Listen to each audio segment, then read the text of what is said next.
Do you get excited when you see a follow-up visit on your schedule? Don't be afraid to tell the truth. Chances are you feel a little apprehension, hoping it goes well. Most providers do. But there is a way to feel confident when you're evaluating results and to know that it's going to be a positive visit. Maybe you have some doubts about that. Well, you won't after listening to today's episode because we have the definitive body contouring follow-up visit checklist. We developed it and perfected it over our years of practice, and we're sharing it with you today. So stay tuned if you want a step-by-step guide to deliver the perfect follow-up visit every time. You're listening to the Body Contouring Academy's Proven Profits podcast, where you'll learn simple, actionable strategies from real-world, successful body contouring professionals to help you generate more revenue, realize the profits you want, and create the life you desire. Hi, I'm Shannon. And I'm Kay. And we're your hosts of the Proven Profits podcast.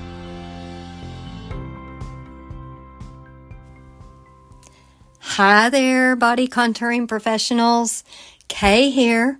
A big thank you for being here too from both Shannon and I. We knew we needed to do a podcast episode covering follow-up visits immediately after receiving an email from a student. She was concerned about a patient who came to a follow-up appointment, which was scheduled 2 months after her last fat reduction treatment. And at that follow-up visit, her patient could not see any fat reduction. She could see no results. Now, what would you have done if you were in her shoes? How do you evaluate results in your practice? Truth is, body contouring follow-up visits, they're not easy. In fact, the basis for whether a patient is satisfied or not satisfied, it starts way before that first follow-up appointment. We're talking about expectations for certain results. Now, some factors that form your patient's expectations, they start as far back as when your patient was barely learning about you. That's why it's critical to cover several key components, many of which should be in a specific order at your follow-up visits. Now, our follow-up checklist does just that. We encourage you to use this system in our checklist because when you do, your life is going to be easier, your patients are going to be happier, and your business, well, it's going to be much more successful. So, let's dive in. The body contouring follow-up checklist to evaluate your results. Step 1. And you might have guessed it, it's setting realistic expectations from the beginning. It's an absolute prerequisite to a successful follow-up visit and a happy client. Remember how we just said that satisfaction at a follow-up visit goes way back? Well, that's because every client comes to see you with preset expectations, like it or not. Some may be realistic expectations, but others can be quite unrealistic expectations. So you're asking yourself, why would they form expectations before they've even talked to me about what my treatments can do? Well, think about it. Maybe you have ads. Your competitors have ads. You have language on your website. Your competitors also have languages on their websites and your social medias. What friends are going to be saying that they heard treatments can do. Now, for most of this, or a lot of it anyway, you and your business have had little or nothing to do with any claims or promises about the treatments. But that's why it's even more important that you set realistic or the right expectations from the beginning. And in most cases, that's your consultation. And then you reinforce realistic expectations at every encounter with that patient, every visit, every phone call, every email. Because what happens if your client has unrealistic expectations all the way up to that follow-up? Well, it's really bad because she likely may not be satisfied at her follow-up about her results, regardless of how great you think her results are, because her expectations could have been so unrealistic, so over the top. And so now when this happens, you have a problem. So you must be proactive and prevent that. So then we go to step 2, the actual follow-up visit. Successful follow-up visits create happy clients who refer, who review, and who repeat. So speaking of follow-up visits, do you just see them at the end of the treatment series, or when do you see them? We need to schedule follow-ups at 3 times. Pre-treatment, midway through the initial treatment series. In other words, if you have a series of 6, you're going to have a midway follow-up visit after 3. If you have a series of 10, you're going to have a midway follow-up visit after 5, and so on. And then, of course, at the end of the initial treatment series. Now, the pre-treatment visit, you're going to perform immediately prior to your first treatment of your series. Now, why do we include this as a follow-up visit? Because this pre-treatment visit forms the very basis of all your follow-up visits thereafter. It's so important for you to spend the time and effort on each of the components in the pre-treatment visit. Honestly, we see far too many providers who want to rush through this and get on and do the treatment. And their patients want that too. But instead, you should slow down, educate your patient about the importance of these measures, and then take your time and attention doing so. So at the pre-treatment, you're going to need, first off, to prepare a written treatment plan agreement. Now, this pre-treatment visit should include this record of your agreed upon treatment plan. In other words, the treatment area and the number of initial treatments in the series, with the understanding that more may be needed.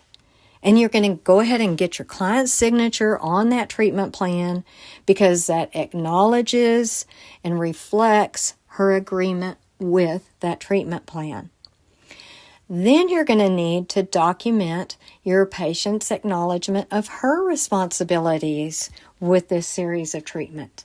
So you need to obtain your client's signature on a copy of something like your post-treatment instructions.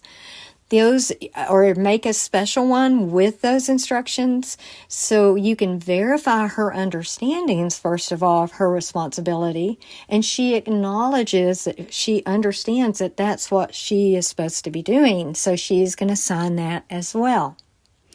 And then you'll move on to getting your baseline data and documenting and logging it.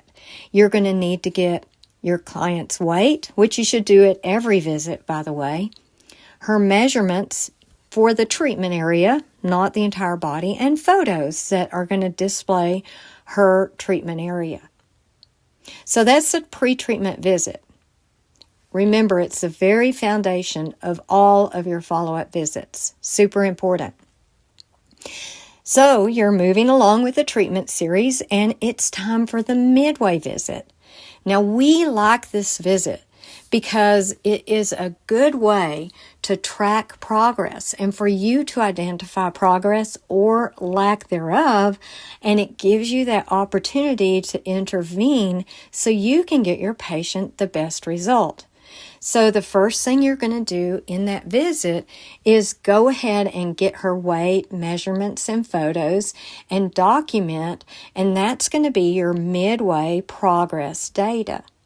Now, while you're assembling and comparing the measurements and photos and looking at the weight, ask your client to complete a follow-up questionnaire, which we're going to discuss next. Now, compare your pre-treatment to your midway visit, photos and measurements. What do you think of the progress from the photos and measurements? Is it what you'd like to see or expect to see at midway through this treatment series? And just keep that in your mind. Now, with the questionnaire that you're going to use, there's going to be two parts, objective questions and subjective questions. The objective questions are going to be basically tracking your post-treatment instructions. You're going to ask one by one about water intake, about 30 minutes of daily exercise, about sleep quality and amount. And you're going to ask what you want to find out, how compliant she was able to be, the adjustments she was able to make, so that you know how she's doing. Then you're also going to include subjective questions on the questionnaire. You're going to ask her if she's seen progress herself towards her results. And if she is she happy? Or if she's not, is she happy? And what would she want to see and what would she expect to see? Because you want to know, you know what you think, you want to know what she thinks. Then you're going to quickly review those answers on the questionnaire and keep in mind the type of answers or the type of issues and education that you're going to need to cover with your client. Did she comply with her treatment instructions? Is she satisfied? Are you going to need to address any of your client's subjective opinions or her lack of following the treatment instructions? So, after you've done all this, you're going to sit down with your client for the final step of this visit, and you're going to go over your findings, and you're going to take one of these two actions. First, you're going to continue with the treatment plan. If your client's complied with instructions, is seeing some progress, and the photos and measurements show some progress, then you celebrate with your client. There's no intervention needed, and she keeps up the good work. Or you're going to consider adding lymphatic booster treatments and re-educate about lifestyle adjustments and continue with your treatment plan. This is what you're going to do in instances like this. Your client's had problems complying with the post-treatment instructions, or her progress is slow, even if she complied with the post-treatment instructions or said she did. And maybe there is progress and you're satisfied with it. You think it's what's expected, but your client doesn't. She wants to see more or she expects to see more. Then you may need to put in those lymphatic booster treatments to try to accelerate and optimize results. And definitely educate about correct any unrealistic expectations, if there are any at that time. But speaking of lymphatic system and sluggish lymphatic drainage, just remember that slow lymphatic drainage is going to mask results. It can take some clients up to 12 weeks or more for their lymphatic system to eliminate the fat toxins and fluids that are left behind from our fat reduction treatments. And when this happens, fat reduction that has taken place, well, it cannot be seen. And then understandably, your client feels discouraged, and so do you. So the solution to this problem is incorporating a lymphatic booster treatment into your fat reduction protocols. You know this is a stickler for us if you listen to us any at all. Do you incorporate lymphatic boosters in your fat reduction protocols? If you do, congratulations, that's fantastic. If you don't, well, we recommend one of these two super effective lymphatic booster treatments, whole body vibration therapy or pressotherapy. They are both great, but there's significant differences between the two. So listen up and we'll give you the highlights of each so you can kind of get an idea of which one might be best for your business. Now, whole body vibration therapy, also known as vibration therapy, well, it utilizes a passive exercise platform that causes intense but comfortable muscle contractions that both increase the blood circulation and the lymphatic circulation. It takes 10 minutes and you don't need to block out your treatment room for one of these sessions. It's what we refer to as a set it and exit treatment. Now, we talked about set it and exit treatments in our June 14th podcast, body contouring treatments that are secret multitasking money makers. And we'll leave a link to that podcast in our show notes in case you missed it. If you think vibration therapy might be right for your business and you want to learn more about it, then take a look at our whole body vibration therapy certification course, and you can do that with the link in our show notes as well. We'll leave it for you. Now then there's pressotherapy, also known as intermittent compression therapy and also lymphatic drainage therapy. It utilizes pneumatic compression technology to increase also the flow of the blood circulatory system and the lymphatic circulatory system. Now, a pressotherapy treatment requires an hour block of your treatment room and an hour commitment from your client, but it can also be a set it and exit treatment. If you think pressotherapy might be a good fit for your business and you want to learn more, we'll leave a link to our pressotherapy certification course in our show notes as well. Okay, so we've made it through making sure we have realistic expectations, to the pre-treatment visit, and through the midway visit. So now we've made it to the final visit. But before we get into the details of the final visit, Shannon has a quick message for us. Ready to start your own body contouring business? Or add in-demand body contouring services to your current business? We've created online courses to make it easy, without a huge investment, time-consuming research, or taking dangerous risks. Our online certification courses lay out complete roadmaps for implementing the most popular and affordable body contouring devices on the market. Each course is complete with an explanation of technologies, method of action, step-by-step treatment protocols, downloadable forms, and more. After completing each course, you'll have the knowledge to deliver desired results and generate maximum revenue. Become a body contouring expert. Visit bodycontouringacademy.com, click on the certification courses from the menu, and discover the courses that can transform your business today. So the final visit. We call it the final visit, but you'll find out that the final visit is not always the last follow-up visit.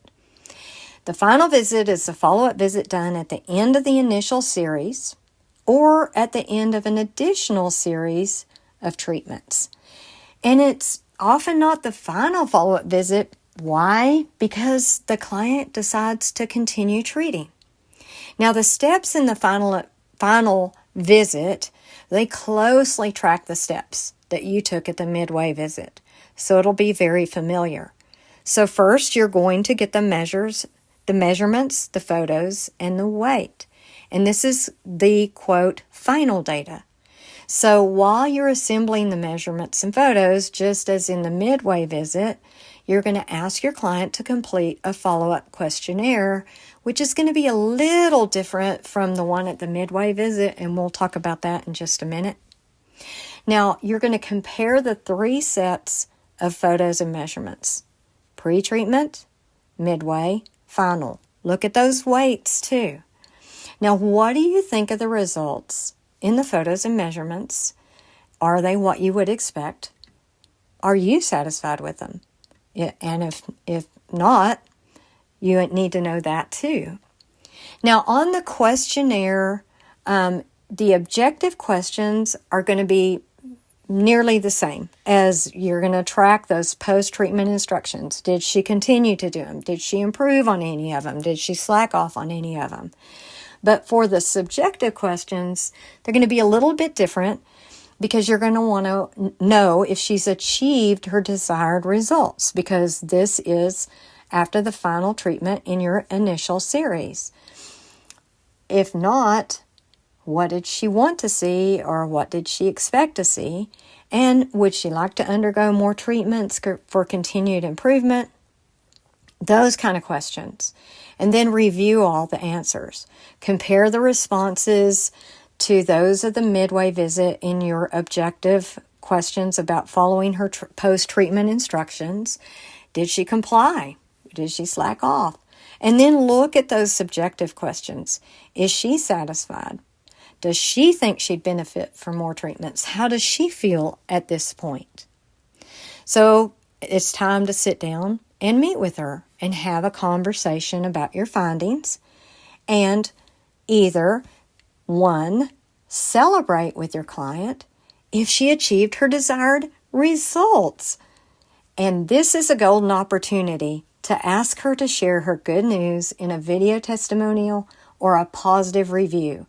At this point, patients are so excited that they are 90% of the time willing to do one of the 2 before she leaves your business. Or you're going to celebrate with your client if she achieved great results, but maybe she wants more. So then it's time to amend your treatment plan to include more treatments. Now, what we like to do is add treatments in small series of about 3, unless, of course, you know she needs more or less, depending on what her needs and goals are. So your next visits for follow-up are going to be after whatever the initial series is. And you'll determine the need for more treatments from them. But, for example, you both agree on 6 more treatments, treat it like the initial and do your midway and then your final, if it's going to be several treatments or more than 3 or 4. Now, the third thing that you might be doing is encouraging your client to add or continue with lymphatic booster treatments, and re-educate and reinforce about those lifestyle adjustments, and bring the client back in about 2 weeks for reevaluation if she had problems complying with the post-treatment instructions, if her progress is slow, if she complied with instructions, but you still feel like her lymphatic system needs more time, and she may have even had lymphatic booster treatments, but you feel like her lymphatic system needs more time. Because unfortunately, most of our clients have lymphatic systems that do need our help from our lymphatic booster systems. So just ask yourself if you've recommended them. Has she complied? Has she or will she comply? Now that brings us to troubleshooting. And specifically troubleshooting when you see little to no results at the final visits. Now, all of the options that we've discussed, they've kind of been directions for when you see some results. But if you see like little to no results at the final visits, in our experience, there are 3 possible reasons. First, her lymphatic system. It may just need more time. You may need to allow adequate time for that sluggish lymphatic drainage to finally complete itself. So you're going to want to schedule another final visit when it comes to be 16 or more weeks after the date of her final treatment in the series. reinforce those post-treatment instructions. That means several more weeks of her having to adjust her lifestyle and comply with your instructions, and definitely encourage and nearly insist on lymphatic booster treatments. It could be another reason, the second of three, would be lifestyle and compliance. Her lifestyle is such as you don't think she'll ever see results, like she's gaining weight. You know she's admitting to not following instructions with excuses, or maybe she has a chronic illness like diabetes, which chronic illnesses can impede the progress and effectiveness of our treatments. So you're going to reinforce your lifestyle education. You're going to give that same 16 weeks appointment and evaluate at that time. And then the third, which is very, very rare, is technology. That's when you think it's possible that the particular technology you use just didn't work for her. She's followed all of your instructions. She's even done lymphatic booster treatments. Well, in this case, we would still wait until 16 weeks post that last treatment to give her body time just in case. But you need to consider offering treatments using a different technology. And if you do move forward with this option, we recommend discounting those treatments using that different technology in the treatment series. But we have a pro tip for you regarding technology. In our 20 plus years of experience with non-invasive body contouring treatments, it's only been those very rare instances when it was a technology that just didn't seem to work for a patient. So how do you know when it's the case? Well, make sure she fits into this set of facts. She's not overweight and did not gain weight. It's obvious to you that she's been leading a healthy lifestyle through a treatment series, and she has cooperated and undergone lymphatic booster treatments throughout. So, if she has not done lymphatic booster treatments before you recommend a different technology, we would recommend to you that you insist upon them and see what difference that makes. So it's those three. Now to conclude, because we have finished all the steps, all the follow-up checklist, use it. Use this body contouring follow-up checklist to achieve success. Because follow-up visits, well, they can be the most challenging appointments in your business, but they should be the most rewarding. And by following this body contouring follow-up checklist step by step, you are more likely to build a big and lasting body contouring business, to earn the reputation in your market as the body contouring expert, and, of course, to maximize your profits. So implement this follow-up checklist today. Until next time, beautiful wishes. If you enjoyed the show, please find us on iTunes and leave us a review.